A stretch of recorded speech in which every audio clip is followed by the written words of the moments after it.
जो मनुष्य बहुत से अरिष्ट देखकर अपनी मृत्यु को निकट देखो, हम कब तक जिएंगे से पुराण कहती है कि ये संकेत आपको मिलता है, हमें आपको सबको ही मिलने वाला है। कहा गया है सतत्र निवशेन्य यदि धीर मना न रहा प्राणा बिना प्रभुगादि सुमेवा प्रतिज्जते।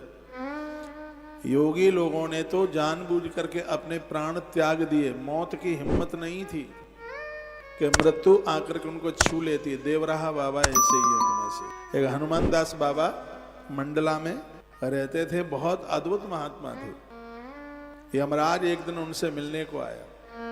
यमराज ने कहा कि तुम्हारा समय पूरा हो गया और इसके और बाद भी बहुत वर्षें हो गई हैं, मेरे दूतों की हिम्मत नहीं है वो तुम्हारे प्राण लेकर के बता दे, क्योंकि तुम हनुमान जी के परिसर में रहते हो और बजरंग बली के तुम बहुत बड़े भक्त और तुम बहुत बड़े योगी हो और नियम गड़बड़ होता है, नियम खत्म हो रहा है, इसलिए अब आप चलिएगा।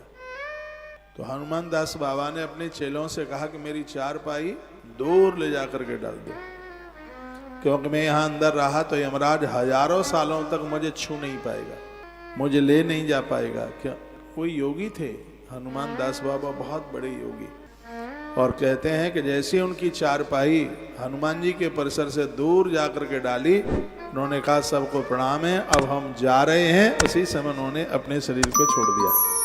यहाँ ये वही बात कही जा रही, योगी मरता नहीं है, वो अपनी इच्छा से अपने शरीर को ऐसे छोड़ देता है जैसे पुराने कपड़े को आप लोग छोड़ देते हैं, ऐसे शरीर को छोड़ देता है। यानी ये बात कही जा रही है मौत की भी इतनी ताकत नहीं है कि वह उसको मार करके बता दे। अब कुछ इसमें मृत्यु के संकेत बताए गए हैं।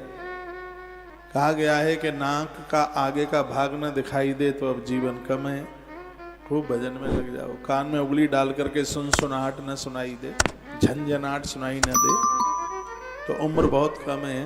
दिया बुझने के बाद नाक उसकी गंध न पकड़े तो समझ लो कि उम्र बहुत कम है, बिल्कुल ज़्यादा ही कम है। ध्रुव तारा अंबर आकाश में दिखाई न दे तो बिल्कुल, अब बहुत तो माता कान में उंगली डाल रही हैं, आपको कुछ नहीं होगा, चिंता ही नहीं करिएगा। ये मृत्यु के कुछ संकेत बताए गए हैं। हाँ, यथा ही मरणम श्रेष्ठमुशंता सनादिभिः शास्त्र संबधीरेण मनसा क्रियते नरः। कहते हैं कि जब मरने की तैयारी आवे तब घर पर मत मरिए। शास्त्र कहते हैं कि घर के बाहर निकलो, कहीं किसी तीर्थ में पहुंच जाओ। और इसमें बड़ी अच्छी बात कही गई है, अनशन करके जो व्यक्ति मरता है वो बड़ा मुक्त होता है। ज्यादातर ऐसे लोग कहते हैं कि मम्मी पापा ने तो 8 दिन से कुछ खाया ही नहीं है। नहीं खाया है तो ठीक है, क्योंकि अन्न में तो बहुत दोष है ना। तो इसमें लिखा है कि जो अनशन करके यानी उपवास करके और भगवान के क्षेत्र में मौत को प्राप्त हुआ है, जिसने शास्त्रों के ऊपर विश्वास किया है, उसकी मृत्यु भी अपने आप में उत्सव बन जाती है, वो सीधे भगवान के धाम जाता है। शास्त्र संबधीरेण मनसा क्रियते नरा यथाई मरणम श्रेष्ठ मुसंतस्त सनादेवी। उसकी मृत्यु सार्थक हो गई है।